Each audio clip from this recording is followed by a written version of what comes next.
Hello guys, welcome to Soni online classes. आज इस video में मैं डिस्कस करने जा रही हूँ आर्कोलॉजिकल एंथ्रोपोलॉजी के थ्रू हम सर्वे कैसे करते हैं, रिसर्च कैसे करते हैं। थोड़ा सा समझ लें हम आर्कोलॉजिकल एंथ्रोपोलॉजी क्या है। इसे हम हिंदी में प्रागैतिहासिक मानवशास्त्र कहते हैं। It's study of past humans and culture through material remains. Example past settlements, monuments, work places, farms, caves and many more.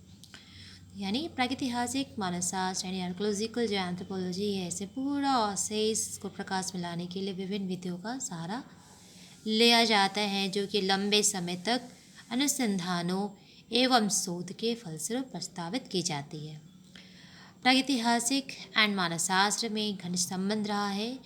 दूसरे शब्दों में कहा जा सकता है कि प्रागैतिहासिक मानवशास्त्र की एक इम्पॉर्टेंट ब्रांच मानी जाती है, एक इम्पॉर्टेंट ब्रांच होती है।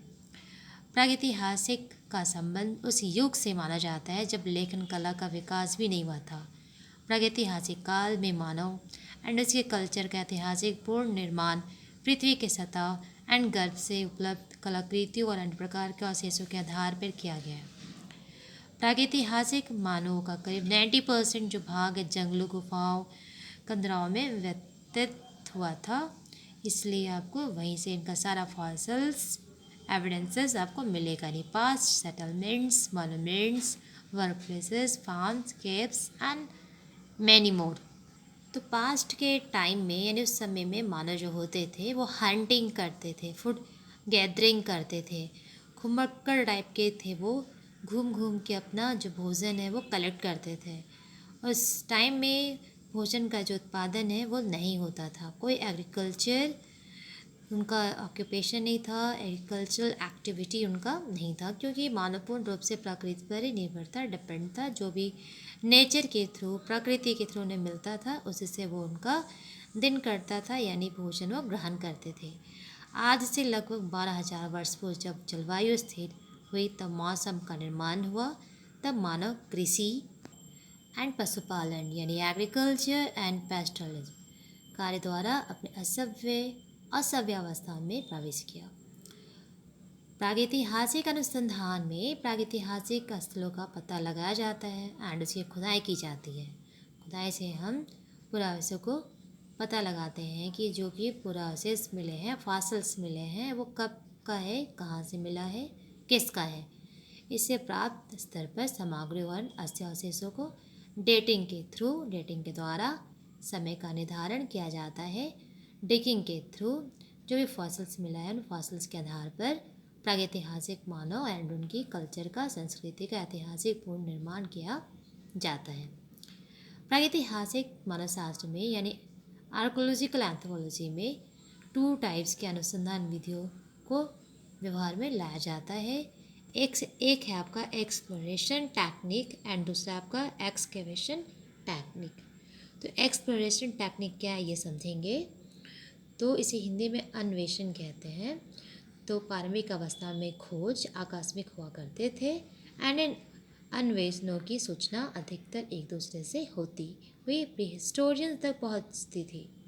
क्योंकि साधनों की कमी थी, इसलिए विद्वान अपनी जो उनकी जो लिमिट्स है, जो सीमाएं हैं, उसके अनुसार ही वो काम करते थे। इसलिए अन्वेषण विधि को सर्वेक्षण विधि भी कहा जाता है, सर्वे मेथड भी कहा जाता है। इस मेथड द्वारा प्रागैतिहासिक स्थलों की खोज के लिए एक अनुसंधानकर्ता को अपने अनुसंधान लक्ष्यों और उद्देश्यों को ध्यान में रखकर अपने हाइपोथेसिस के ऊपर ध्यान कंसंट्रेट कर प्रागैतिहासिक स्थलों को सर्वेक्षण किया जाता है।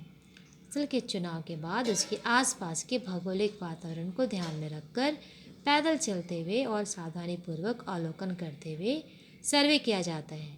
सर्वे आरंभ करने के पूर्व अनुसंधानकर्ता रिसर्चर जो उसके पास अनुभव है, अनुभव प्राप्त व्यक्ति से स्थल सर्वे के संबंध में ट्रेनिंग प्राप्त करता है एंड उस स्थल यानी उस जगह के संबंध में उपलब्ध साहित्य का स्टडी करता है।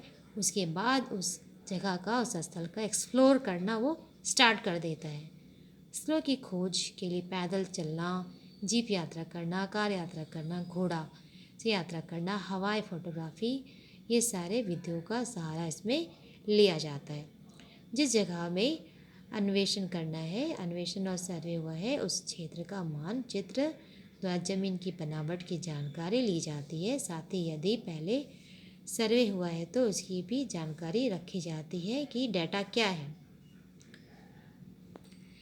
तो सर्वे जब करने हम निकलते हैं तो एक्सप्लोरेशन जो मेथड है, जो टेक्निक है, इसमें हमें बहुत सारे बातों पे ध्यान देना पड़ता है। जैसे कि सर्वेक्षण काल, यानी किस टाइम में वहाँ पे सर्वेक्षण किया गया है। यानी सर्वेक्षण के लिए सबसे उपयुक्त समय वर्षा ऋतु के बाद होती है, रेनी सीजन के बाद होता है, क्योंकि वर्षा काल में पानी के साथ बहुत सारी सामग्री बहकर ज़मीन की सतह पर बिखर जाती है, जिसका स्टडी करके हम टीले के अंदर छिपी हुई संस्कृति का पता नहीं लगा सकते। लेकिन बाद में वर्षा काल के बाद हम जब जाते हैं तो वर्षा काल में पानी के साथ बहुत सारी सामग्री बहकर ज़मीन की सतह पर बिखर जाती है, जिसका स्टडी करके हम टीले के अंदर छिपी हुई संस्कृति का पता लगा लेते हैं। एंड उचित समय पे हम इस पे रिसर्च करते हैं। सितंबर नवंबर मंथ को उचित समय माना जाता है, एक सही टाइम माना जाता है एक्सप्लोरेशन टेक्निक अप्लाई करने के लिए। एंड दूसरा आपका है हवाई छायाचित्र, यानी हेलीकॉप्टर में बैठ के आप जो फोटोग्राफी करते हैं, ये एक इम्पॉर्टेंट है। तो पुरास्थलों की खोज के लिए हवाई छायाचित्र अत्यधिक यूज़फुल होती है।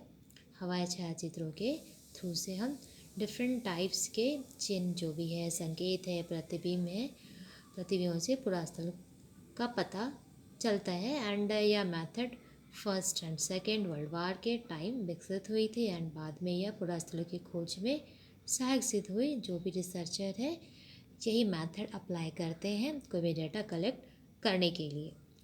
एंड जो थर्ड पॉइंट है मिट्टी का विश्लेषण, मानव निवास एंड पुरास्थलों के विषय में जानकारी कलेक्ट करने के लिए अलग अलग तरह से मिट्टी की जांच करता है, प्रशिक्षण करता है।